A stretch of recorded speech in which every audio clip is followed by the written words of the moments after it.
लगभग 2.5 महीने पहले बनी नई पार्टी बाप की एंट्री हुई है। बाप यानी भारत आदिवासी पार्टी। रतलाम जिले की सैलाना सीट से बाप के उम्मीदवार कमलेश्वर डोडियार ने कांग्रेस के सीटिंग विधायक हर्ष विजय गेहलोत को 4,618 वोटों से हराकर मप्र में पार्टी का खाता खोला है। मूलत राजस्थान में जन्मी बाप ने मध्य प्रदेश में 8 सीटों पर उम्मीदवार उतारे थे। कमलेश्वर डोडियार ने कर्ज लेकर चुनाव लड़ा है। राजनीति में करियर बनाने की ऐसी धुन की 2 बार सरकारी नौकरी छोड़ दी। विधायक बनने के बाद अब उनकी मंत्री बनने की हसरत है। राजनीति के लिए घर तक छोड़ा, मानकर खाना खाया। दैनिक भास्कर की रिपोर्ट के अनुसार कमलेश्वर ने बताते हैं कि मैंने नाराज परिवार को मनाने की कोशिश नहीं की, बल्कि घर छोड़ दिया। इस दौरान जय आदिवासी युवा शक्ति संगठन यानी जय से जुड़ा। इसके बाद सामाजिक और राजनीतिक आंदोलनों में सक्रिय रहे और सामाजिक आंदोलनों के चलते जेल भी गए। इस दौरान भी डोडियार ने पढ़ाई नहीं छोड़ी। 2013 में विक्रम विश्वविद्यालय उज्जैन से बीए की पढ़ाई पूरी की।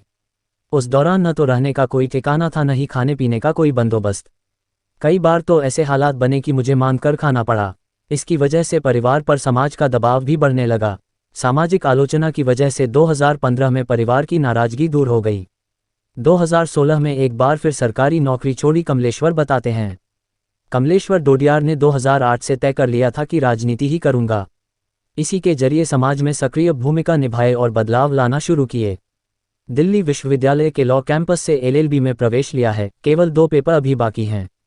दिल्ली यूनिवर्सिटी से एलएलबी की पढ़ाई कर रहे हैं। 2018 और 2019 में भी चुनाव लड़ा। जय समर्थित निर्दलीय प्रत्याशी के तौर पर कमलेश्वर डोडियार ने 2018 का चुनाव भी लड़ा था। उन्हें 18,800 वोट मिले थे और वो चुनाव हार गए थे। इसके बाद 2019 में उन्होंने भारत ट्राइबल पार्टी बीटीपी के टिकट पर रतलाम लोकसभा सीट से सांसद का चुनाव भी लड़ा। 10 सितंबर 2023 को भारत आदिवासी पार्टी यानी बाप को राजस्थान में लॉन्च किया। राजस्थान से लगे आदिवासी बाहुल्य इलाकों में पार्टी ने अपना जनाधार बढ़ाया। 2023 के चुनाव में कमलेश्वर डोडियार को सैलाना के 71,219 लोगों ने अपना वोट दिया। यहां भाजपा और कांग्रेस दोनों राजनीतिक दलों को चौंकाया। 2018 से 2022 के बीच कमलेश्वर के खिलाफ 15 मामले अलग अलग थानों में दर्ज हुए हैं।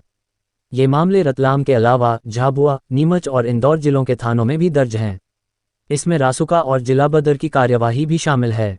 कमलेश्वर डोडियार ने कहा है कि इनमें ज्यादातर मामले धरना प्रदर्शन और चक्काजाम से जुड़े हैं। अफसरों को कानून समझाओ तो उन्हें नागवार गुजरता है। ऐसे में सरकारी काम में बाधा और सरकारी संपत्ति के नुकसान का केस लगा देते हैं। कमलेश्वर ने चुनाव प्रचार के लिए करीब 12 लाख रुपए का कर्ज लिया था। कर्ज चुकाने के लिए कमलेश्वर ने भील समुदाय में प्रचलित प्रथा नोत्रा का सहारा लिया है। नोत्रा भील आदिवासी समुदाय में प्रचलित एक प्रथा है। इसमें समाज के लोग मदद के लिए आर्थिक सहयोग करते हैं। बाजना और शिवगढ़ में इसका आयोजन हुआ।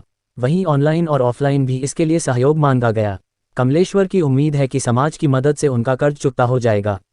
बाप ने मध्य प्रदेश में खाता खोलने के साथ राजनीतिक साझेदारी की कोशिश भी तेज की है।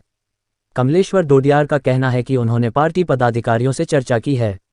पार्टी का कहना है कि समाज के लोगों का भला इसी में है कि वे सत्ताधारी दल के साथ जुड़कर आगे बढ़ें। अगर कांग्रेस सरकार बनाती तब भी उनकी यही कोशिश होती। इसके लिए वे भाजपा नेतृत्व से मुलाकात कर अपने समर्थन की बात रखेंगे। अगर जाजम इजाजत देगी तो मंत्रिमंडल में जगह भी मांगेंगे। कमलेश्वर डोडियार पढ़े लिखे हैं, गरीब, शोषित, पीड़ितों, किसानों, आदिवासियों की समस्याओं का समाधान जानते हैं।